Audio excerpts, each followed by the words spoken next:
whole literally poppy song. Ito yung Concept na. Up the check. Graba check. Pwede na yan. coach, finally binayaan kayo ng panalo. Okay. First guys, salamat. Thank you. Thank you. Pangalawang trip ko to. Ang sarap ng feeling. Yeah, again, your question please. Parang it's a blessing finally you got the good breaks this time around and sa sayang mo. Yeah, again, as always, pag nananalo, I always give credit to the boys. Iba yung ano nila, iba yung determination nila during practice. Alam naman nating lahat, we had a tough loss last time. So, paano buhayin yung spirits nila, yun yung key. So, I just told them, forget about it, move on tayo, and then some of our managers helped us through nagbigay ng mga inspirational talks. Doon kami nakakuha ng lakas ulit. Ano sa sayang mo? Coach, resultados, resultados, kami ng suspension, tapos grabe pinakita ng football. Fighter, he's a fighter. Hats off to him. Fighter to. Nung nangyari yung incident against Ateneo, alam ko naman yung puso nito.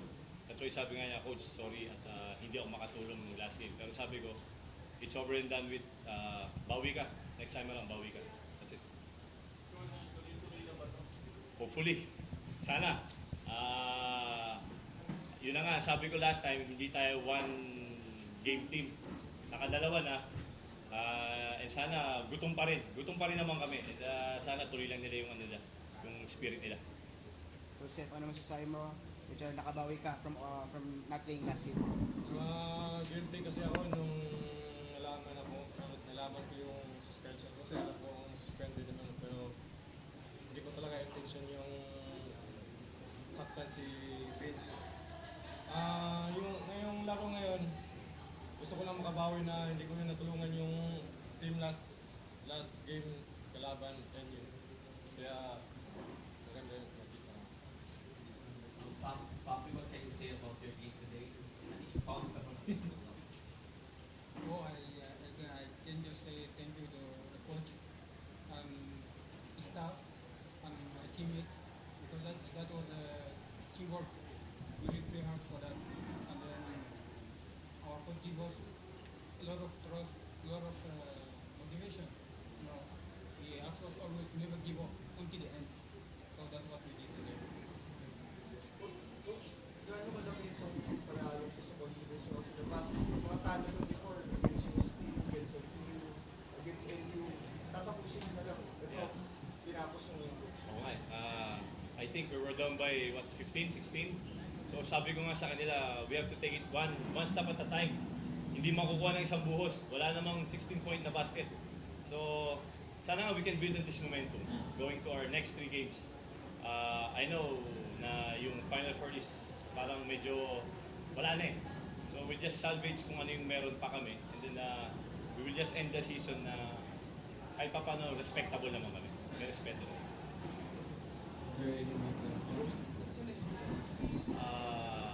FU. Limitan niyo yung LPU yung first round. Uh, Ano pa sa well, sa akin lang, we're just gonna be ready for them. We'll prepare. We'll scout them after this. May laro sila against UE. Almost the same kami ng UE kasi ng laro. Pressure, and then, di ba? Tignan namin. And then, we're gonna prepare for that. Konting adjustments. And then, sana makadali ulit. Sana. God's will. Poppy, how do you think your last 3 games? Your last 3 games? What you gonna think your last 3 games? Our last three game, Yeah. Okay. How do you think your last 3 games? last week we almost win those games. I don't know what happened. It's just like Filipino says, I am, but you know, we did well. And seriously, I want to say thank you to the coach because this man very still did a good job in our team. Yeah. Because of him, we still have that motivation. We believe on what we're doing. So what happened today, about him, is about his good job in the team.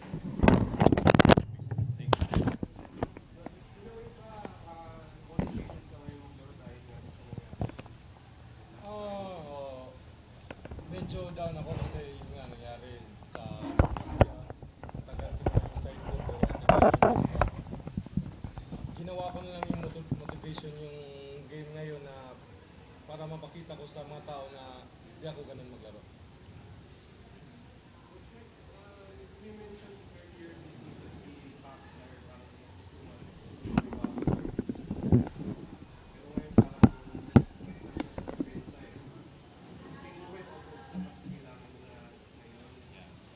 Kasi that's why I told earlier nga nung sabi ko more on challenge ko siya yung rebounds and defense kasi kita niyo naman scoring is natural na sa kanya.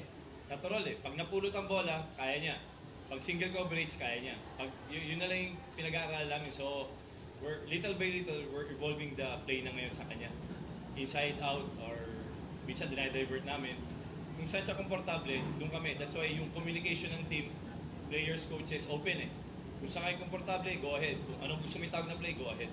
Sa open lang. Basta do what is best for the team. Thank you. Thank you guys. Thank you guys. Thank you guys.